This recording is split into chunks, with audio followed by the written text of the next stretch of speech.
ಜಿಲ್ಲೆಯಲ್ಲಿ ಕ್ವಾರಿ ದುರಂತದಲ್ಲಿ ಒಂದು ಬಹಳ ಭಯಾನಕವಾದಂಥ ಸಾವುಗಳಾಗಿದೆ.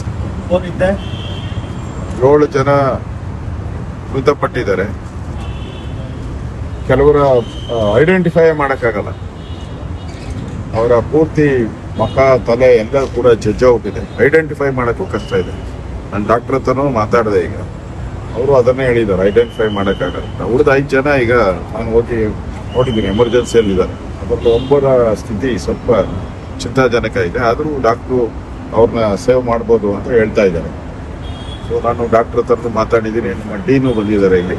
ಅವ್ರಿಗೆ ಹೇಳಿದ್ದೀನಿ ಯಾವುದೇ ರೀತಿ ಡಿಲೇ ಮಾಡದೆ ಅವ್ರಿಗೆ ಏನೇನು ಟ್ರೀಟ್ಮೆಂಟ್ ಇದೆಯೋ ಅಷ್ಟನ್ನು ಕೊಡ್ತೀನಿ ಅಂತ. ಅವರು ಒಪ್ಕೊಂಡಿದ್ದಾರೆ, ಕೊಡ್ತೀರಿ ಎಲ್ಲ ಪೂರ್ತಿ ರೇಟು. ನಾನು SP ಹತ್ರ ಮಾತಾಡಿದ್ದೀನಿ. ಈಗ SP ಹತ್ರ ಮಾತಾಡಿ ಅವ್ರಿಗೂ ಹೇಳಿದ್ದೀನಿ, ಇಲ್ಲಿನ ಆಸ್ಪತ್ರೆ ಜೊತೆ ಮಾತಾಡಿ ಇಮಿಡಿಯೇಟ್ ಅವ್ರಿಗೆ ಏನು ಔಷಧಿ ಉಪಚಾರ ಇದೆ ಅದು ಮಾಡಬೇಕು ಅಂತ ಹೇಳಿದ್ದೀನಿ. ಇದು ಕ್ವಾರಿಗಳು ಕಳೆದ 2-3 ವರ್ಷಗಳಿಂದ ನಾಯಿ ಕೊಡೆಗಳಂತೆ ಎಲ್ಲ ಕಡೆ, ಇಡೀ ಕರ್ನಾಟಕದಲ್ಲಿ ಎಲ್ಲ ಕಡೆ ರಾಜಕಾರಣಿಗಳ ಹೆಸರು ಹೇಳ್ಬಿಟ್ಟು ಕ್ವಾರಿಗಳು ನಿರಂತರ ದಂಧೆ ಮಾಡ್ಕೊಂಬಿಟ್ಟಿದ್ದಾರೆ. ಅಧಿಕೃತವಾಗಿ ಏನೋ ಲೈಸೆನ್ಸ್ ತಗೊಂಡು ಆ ವ್ಯಾಪ್ತಿಯನ್ನ ಬಿಟ್ಟು ಅವರು ಮಾಡ್ತಾ ಇದ್ದಾರೆ ಎಲ್ಲನೂ ಕೂಡ.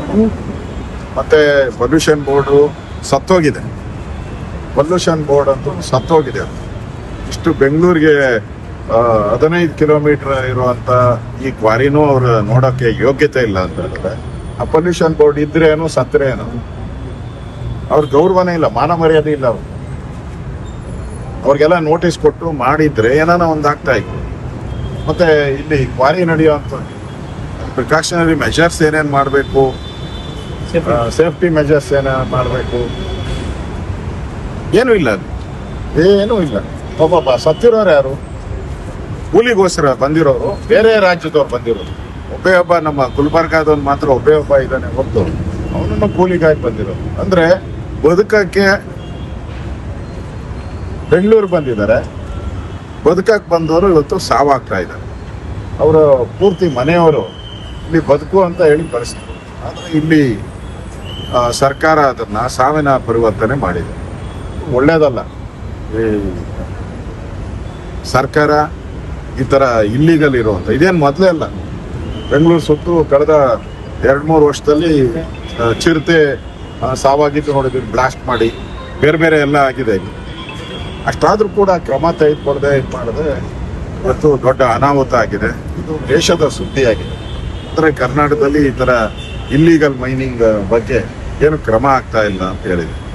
ಮತ್ತೆ ಯಾರು ಅವನು ಮಾಡ್ತಾ ಇದ್ದಾನಲ್ಲ, ಅವನ್ನ ಇದುವರೆಗೂ ಕಾವಲು ಕಾಯ್ತಾ ಇದ್ದಾನ ಪೊಲೀಸರು.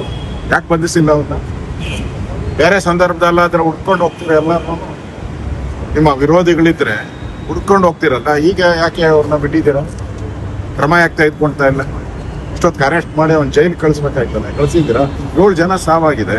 ಇನ್ನೂ ಸಾವಿನ ಅಂಚಿನಲ್ಲಿ ಇರುವಂಥ ಬಡವರು, ಎಲ್ಲರೂ ಬಡವರು. ಅವ್ರ ಕಂಪ್ಲೇಂಟ್ ಕೊಡೋಕ್ಕೂ ಶಕ್ತಿ ಇಲ್ಲ. ಆ ಥರದವರು ಇಲ್ಲಿ ಇರೋವಂಥದ್ದು. ನಾನು ನಮ್ಮ ವಿರೋಧ ಪಕ್ಷದ ಮೇಲ್ಮನೆ ನಾಯಕರಾದಂಥ ನಾರಾಯಣ ಸ್ವಾಮಿ ಅವರು ಇಬ್ಬರು ಬಂದರು ಸ್ಥಳಕ್ಕೆ. ಇಮಿಡಿಯೇಟ್ ಆಗಿ ಬಂದಿದ್ದಾರೆ. ಸರ್ಕಾರದ ಒಬ್ಬ ಪ್ರತಿನಿಧಿ ಬಂದಿದ್ದಾರೆ. ಇದುವರೆಗೂ ಯಾರು ಬಂದಿದ್ದಾರೆ? DC ಗೆ ನಾನು ಸತತವಾಗಿ ಫೋನ್ ಮಾಡ್ತಾ ಇದ್ದೀನಿ. ಇಲ್ಲಿ ಫೋನೇ ರಿಸೀವ್ ಮಾಡ್ತಾ ಇಲ್ಲ DC. ಸ್ಥಳಕ್ಕೆ ಬರಬೇಕಾಯ್ತು, ಪರಿಹಾರ ಘೋಷಣೆ ಮಾಡಬೇಕಾಯ್ತು, ಡಾಕ್ಟರ್ ಜೊತೆ ಮಾತಾಡಿ ನಾವು ಕೊಡ್ತೀರಿ ಪೂರ್ತಿ ಮೆಡಿಕಲ್ ಟ್ರೀಟ್ಮೆಂಟ್, ನಮ್ಮ ದುಡ್ಡೆಲ್ಲ ಕೊಡ್ತೀರಿ ಅಂತ ಹೇಳ್ಬೇಕಲ್ಲ. ನಾನು ಹೇಳೋ ಸ್ಥಿತಿ ಬಂದಿದೆ. ಒಬ್ಬ ವಿರೋಧ ಪಕ್ಷದ ನಾಯಕ ನೀವು ಕೊಡ್ರಪ್ಪ ಟ್ರೀಟ್ಮೆಂಟು, ಅದೇನಾನ ಖರ್ಚಿದ್ರೆ ನಾನು ಕೊಡಿಸ್ತೀನಿ ಅನ್ನೋ ಹೇಳುವಂಥ ವ್ಯವಸ್ಥೆಗೆ ನಾವು ಬಂದಿದ್ದೀರಿ ಇವತ್ತು. ಅದರಿಂದ ಎಲ್ಲೋ ಒಂದು ಕಡೆ ಈ ಸರ್ಕಾರ ನೆಗ್ಲಿಜಿಯನ್ಸಿಯಿಂದ ಇಷ್ಟೆಲ್ಲ ಅನಾಹುತ ಆಗಿದೆ. ಇವ್ರ ಮೇಲೆ ಕಠಿಣ ಕ್ರಮ ಆಗಬೇಕು. ಅವ್ರನ್ನ ಕೂಡಲೇ ಬಂಧಿಸ್ಬೇಕು. ಅವ್ರಿಗೆ 50 ಲಕ್ಷ ರೂಪಾಯಿ ಪರಿಹಾರ ಕೊಡಬೇಕು. ಯಾಕಂದರೆ ಜೀವನ ಮಾಡೋಕ್ಕೋಸ್ಕರ ಬಂದವರು ಇವತ್ತು ಜೀವನವನ್ನು ಕಳ್ಕೊಂಡಿದ್ದಾರೆ. ಅವ್ರ ಕುಟುಂಬ ಆದರೂ ನೆಮ್ಮದಿಯಿಂದ ಇರಬೇಕು. ಮತ್ತು 5 ಜನ ಏನಿದ್ದಾರೆ ಅವರು ಇವತ್ತಿಗೇನು ರಿಕವರ್ ಆಗಲ್ಲ. ನಾನು ಹೋಗಿ ನೋಡಿದ್ದೀನಿ. ಮಿನಿಮಮ್ ಒಬ್ಬನಿಗಂತೂ 1 ವರ್ಷ ಬೇಕು. ಇನ್ನು ಉಳಿದವ್ರಿಗೆಲ್ಲ 6 ತಿಂಗಳು ಬೇಕು. ಅಲ್ಲಿವರೆಗೂ ಅವ್ರ ಜೀವನ ಹೆಂಗೆ ಕೂಲಿ ಮಾಡ್ಕೊಂಡು ಬದುಕೋ ಜನ. ಅದರಿಂದ ಅವ್ರಿಗೆ ಅವರು 6 ತಿಂಗಳು 1 ವರ್ಷ ಅವ್ರಿಗೆ ಸಂಬಳ ಕೂಲಿ ಆದರೂ ಸಿಗ್ಬೇಕು. ಆ ರೀತಿ ಅವ್ರಿಗೂ ಕೂಡ 10 ಲಕ್ಷ ರೂಪಾಯಿ ಪರಿಹಾರವನ್ನು ಕೊಡಬೇಕು ಅನ್ನೋ ಆಗ್ರಹವನ್ನು ಮಾಡ್ತಾರೆ.